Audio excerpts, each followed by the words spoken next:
Alejandro Hernández Vargas está con nosotros en esta plática de jardín en UCI y vamos a hablar acerca del Tren Maya. Por ahí cuando te mandé los temas, bueno, el tema y los subtemas de los que queríamos platicar, pues son todas estas aristas, pero desde un punto de vista de investigación y no tanto como ya salió el Tren Maya, ya está operando, sabemos que está el tramo de creo que es Campeche, Mérida, Cancún, ¿no? Pero pues hay muchas aristas y muchos temas que van por ahí alrededor de, ¿no? Bueno, primero me iría, digamos, 2 pasos para atrás. Hay 3 grandes proyectos de esta administración, ¿no? Que tienen un componente ideológico y político importante. Ellos, pues uno es el Felipe Ángeles, que vino concatenado con la decisión de cancelar el aeropuerto internacional de la Ciudad de México, sí. El Naim, que venía empujando la administración de Peña Nieto, la refinería de Dos Bocas y efectivamente el Tren Maya. ¿Por qué digo que tiene un componente político? Porque de alguna u otra manera son banderas que podemos poner en relieve con respecto a la agenda del actual presidente, ¿no? De Andrés Manuel. El primero, digamos, lo que representaba el Naim desde la óptica del presidente, ¿no? Que era esta cosa de corrupción, macroobra, especulación, que venían intereses de lo que él llama pues, la mafia del poder. La cúpula del neoliberalismo. Luego tienes un componente como el de Dos Bocas, que digamos, si hay alguien que ha pregonado el asunto de la soberanía energética, pues es precisamente sí. Este presidente, esta agenda, con una persona, digamos, que tiene un historial relativamente comprometedor, ¿no? Como Manuel Bartlett. Y luego entonces también tienes el Tren Maya, que es de lo que vamos a platicar hoy, ¿no? Que viene como un componente catalizador del sureste del país, ¿no? Tenemos un presidente que viene del sureste, que de alguna u otra manera su base social, política y electoral está ahí, radica ahí, con más fuerza, y de alguna u otra manera, pues el presidente lo que ha dicho es importante el desarrollo del sureste del país. Él cree que de alguna u otra manera esta cosa, junto con acciones que van pegadas a esto, o digamos accesorios que van incorporando el Tren Maya, como el aeropuerto de Tulum, que se acaba de inaugurar, pues puede detonar cierto crecimiento y desarrollo de la región, ¿no? ¿Tomarías como accesorio o como un proyecto aparte, que va a ser como un complemento de este proyecto del Istmo, ¿no? De Tehuantepec? Exactamente. ¿No? O sea, al final del día, sería como la etapa 1 de un sistema de ferroviario, ¿no? Sí. En el sureste de México, ¿no? Sí, a ver, justo lo que venimos ahorita planteando es, hay esta lógica o esta sensación de que el norte se ha industrializado, se ha desarrollado, ha crecido económicamente, y de alguna otra manera el sur siempre se quedó rezagado, ¿no? Tenemos una riqueza natural impresionante, una biodiversidad también muy rica, y que de alguna u otra manera pues nunca se ha hecho justicia con respecto a los pobladores de estos espacios, y creo que este presidente sí puso al centro el sur del país por encima del norte, ¿no? Que ya tiene su dinámica propia. Ahora, hay un tema por ahí controversial, ¿no? Y yo siempre digo que lo que te llegas a madrear de ecosistema para hacer un tren en cualquier parte del mundo, pues al final del día pues le estás dando la madre a un ecosistema, no si es una carretera, si haces una vía férrea, si haces un puerto, lo que sea, ¿no? La manera más fácil de ser sustentable es no construir nada, o sea, eso es lo más sustentable que puede ser, ¿no? En este sentido, la infraestructura de cualquier tren, no solamente de esto, pues se va a fregar de alguna manera este ecosistema, solamente que la selva es un poco más escandalosa, ¿no?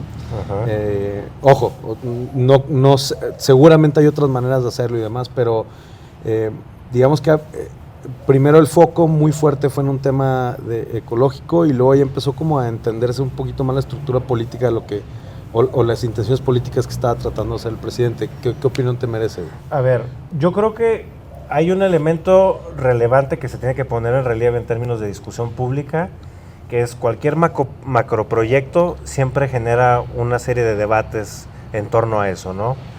Son infraestructuras muy potentes, hay mucha lana de por medio, hay intereses, evidentemente surgen actores, ya sea sociedad civil organizada, población en general, gobierno y evidentemente iniciativa privada, ¿no? Yo creo que si le preguntamos a cada una de estas agentes de interés, vamos a decirlo así, un agente de interés, cada uno tendrá una perspectiva distinta o le dará una lectura distinta al proyecto del Tren Maya. Mucho se ha dicho de activistas sociales sobre la intervención en la selva, sobre la intervención de la biodiversidad que vive los animales que habitan ahí, y mucho o poco se ha dicho con respecto a la socialización del proyecto, ¿no? Parecería que el proyecto está muy sensibilizado con las clases políticas y económicas capitalinas, pero poco se ha preguntado, poco conocemos el testimonio de las personas que de alguna u otra manera se van a ver beneficiadas de eso. Yo creo que, o perjudicadas. O perjudicadas, exactamente. Yo creo que el elemento más relevante para valorar, o sea, yo creo que es una cosa como de lentes. O sea, ¿qué tipo de lentes queremos utilizar para ver el impacto del Tren Maya, ¿no? O sea, uno es el tiempo nos dirá. Uno es el económico, análisis costo-beneficio. Yo tengo la impresión de que en términos costo-beneficio, pues una inversión de esta naturaleza nunca va a ser sostenible, nunca va a ser buen negocio. Ningún tren de transporte de pasajeros es sustentable a nivel mundial, güey. O sea, ninguno cobra lo suficiente, o sea, todos están subsidiados de alguna manera. Sí, a ver, porque es una cosa de movilidad, y al hacer uso de la infraestructura pública, de alguna u otra manera, quienes son los concesionarios privados están obligados, de alguna u otra manera, tal no es un buen negocio que prácticamente hoy la infraestructura se utiliza para carga. Sí. Luego el presidente ha tomado la decisión de empujar a estas empresas concesionarias a que presenten un plan o un proyecto donde se pueda hacer un tren de pasajeros. Yo tengo la impresión de que es una buena decisión en el sentido de que obliga el uso de la infraestructura urbana y de la infraestructura pública a que de alguna u otra manera estas empresas también doten de ese servicio. No necesariamente que es el que más rendimiento les puede dar, pero sí al hacer uso de estas cosas que son públicas y son de todos, pues yo creo que también es un mandatory, ¿no? ¿Tú crees o cuál es tu percepción de la necesidad que había del Tren Maya? ¿Necesitaba el sureste de México un tren? Yo creo que es un buen detonante y está pensado en la lógica de una acción que va a empezar a concatenar ciertas derivaciones. Flujo de personas, flujo de capitales, desarrollo para la población que ya habita ahí, como cualquier intervención urbana, en este caso pues no es urbana, pero como cualquier intervención pues va a empezar a demandar cierto tipo de servicios, cierto tipo de bienes, y creo que también es una buena oportunidad de que conozcamos, la mayoría de los mexicanos, una parte importante del país, o sea, que es rica en cultura, que es rica en gastronomía, que es rica en biodiversidad. Tenemos que quitarnos los lentes del costo-beneficio. Creo que no es la forma en lo que tenemos que ver. ¿Y qué lentes nos tenemos que poner? La calidad de vida de las personas. Okay. Yo creo que si esto transforma la calidad de vida de las comunidades en las que interviene, estamos del otro lado, ¿no? Si esto se vuelve una serie de concentración de grandes capitales, de desplazamiento de estas comunidades, pues entonces a lo mejor el objetivo era otro, justamente de los que luchaba el propio presidente, ¿no? Sí. Que era el dinero o la infraestructura pública al servicio del capital. sino que terminó funcionando precisamente para ellos y no para las comunidades que ellas habitaban. Un megaproyecto tendríamos que poder tener esta perspectiva de evaluación, ¿no? Podríamos evaluarlo más bien, yo creo que al cabo de unos 3 a 5 años, ¿no? Cuando ya empieza a generar, precisamente es algo que a mí me da mucho temor, que hay un desplazamiento de estas comunidades, que se empiece de alguna manera a gentrificar, no sé si es el término correcto. O a mercantilizar. A mercantilizar todas estas áreas donde ya hay un acceso más franco, ¿no? Creo que parte de lo bonito de toda esa región es que era difícil llegar a ella y por eso estaba tan conservada.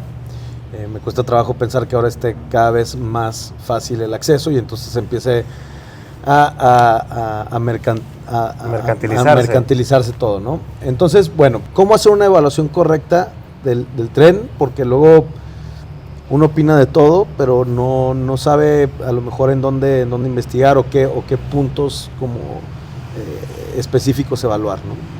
Una falacia que se ha construido es que el desarrollo humano viene acompañado de dinero, de capital, lo cual que no necesariamente es cierto. A ver, tú conoces bien a las poblaciones que viven ahí, digamos, es una lógica muy colonial, ¿no? De llegar, intervenir y decirle a las comunidades, oigan, ustedes tienen que ser como nosotros, y no necesariamente que tenga que ser al revés. Incluso nosotros también podemos aprender de estas cosas que pasan en las comunidades, estas tradiciones, estas herramientas en las que viven, ¿no? Porque el dinero también trae consigo ciertas cosas que, pues, digamos, vamos a llamarlos pecados capitales, ¿no? Sí. O sea, la avaricia, la codicia, entonces, no necesariamente eso es positivo. Yo creo que en la medida y en los ojos que tenemos que revisarlo es, ¿vive mejor alguien antes o después del Tren Maya? Y ahí es cuando podemos ya hacer esa evaluación, ¿no? Exactamente, a ver, son esas cosas que yo creo que ni siquiera en un corto plazo podemos materializar, ¿no? O sea, podemos ver en tangibles, sino que yo creo que tendrá que ser una cosa ex post de 15, 20 años, ¿no? Esas comunidades mejoraron su calidad de vida, siguen presentes ahí, las raíces están ahí, o fueron desplazados. En ese sentido, yo creo que los resultados vendrán con mucho tiempo. Los costos del pasaje son mucho más altos de lo que estaba planeado. Estaba escuchando en la mañana más o menos para ir del tramo de Campeche a Mérida y de vuelta, con todo y todo, ¿no? Porque como está a las afueras, tienes que ir en transporte público a la estación, en la estación recorrerlo y viceversa. Estamos hablando de 800, 900 pesos esa vuelta, ¿no? Evidentemente no es un transporte público, es más un transporte turístico, ¿no? Veamos qué sucede. Digo, sé que están todos los planes para que se agreguen distintos tipos de vagones y demás. Veamos qué sucede al cabo del tiempo y creo que acabas de dar en el punto medular de todo, ¿no? Es poder ponernos los lentes, no de si tiene un costo-beneficio, ¿no? Si tiene un mayor costo-beneficio, sino midamos la calidad de vida de las personas para ver si fue un proyecto ganador o la apuesta fue equivocada. Mira, yo creo que esa es de alguna u otra manera la gran trampa que han tenido los economistas y los técnicos de administración pública, el medir todo en esa lógica. Cualquier megaproyecto tiene muchas deficiencias. La primera es transparencia, ¿no? Tiene poca transparencia. Terminó costando, digamos, 3 veces más de lo presupuestado inicialmente. Terminó costando 500,000 millones de pesos. Tienes subestimaciones y sobreestimaciones, ¿no? Subestimaciones en el sentido cuánta derrama, cuánta demanda, cuántos pasajeros, cuánta rotación vas a tener de gente metida en este tren. Y luego tienes subestimaciones en los costos de realmente poner los fierros en ese espacio, ¿no? Pero luego también hay otro componente que son los servicios ambientales. Es decir, ¿cuánto voy a impactar el espacio construido? ¿Y qué voy a hacer para resarcir ese daño? ¿O cuánto tiempo me va a costar resarcir ese daño? se habla mucho del asunto del programa de Sembrando Vida, ¿no? Que también es de esta administración, en donde se asignan 450 millones de pesos para resarcir los daños en el impacto en la selva. ¿Es suficiente o no? ¿Cómo se calcula? No lo sabemos. Y creo que partimos del hecho de que hay muy poca información con respecto al proyecto ejecutivo. De alguna otra manera, los ambientalistas, las organizaciones de la sociedad civil, no han conocido, y es lo que han alzado la voz para decir, oye, pues está muy bien la intervención, pero poco conocemos de la intervención y de qué va, cuál es el proyecto estratégico de hacer una intervención de esta magnitud, ¿no?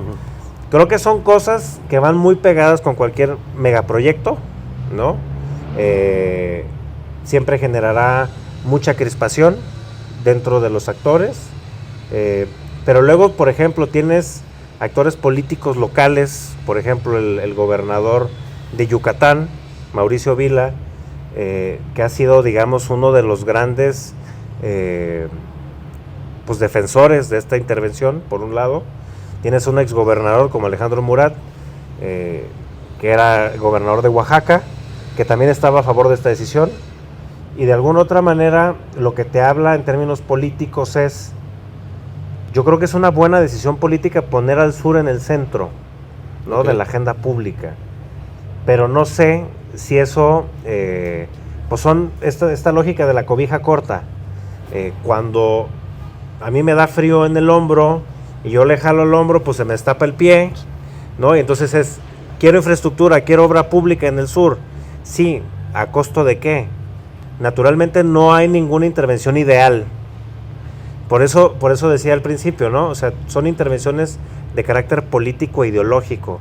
O sea, tenemos un presidente con poca sensibilidad ambiental, tenemos un presidente con poca sensibilidad con respecto a la naturaleza, pero tenemos un presidente que sí es muy sensible a la situación en la que viven la mayoría de las comunidades en el sur del país.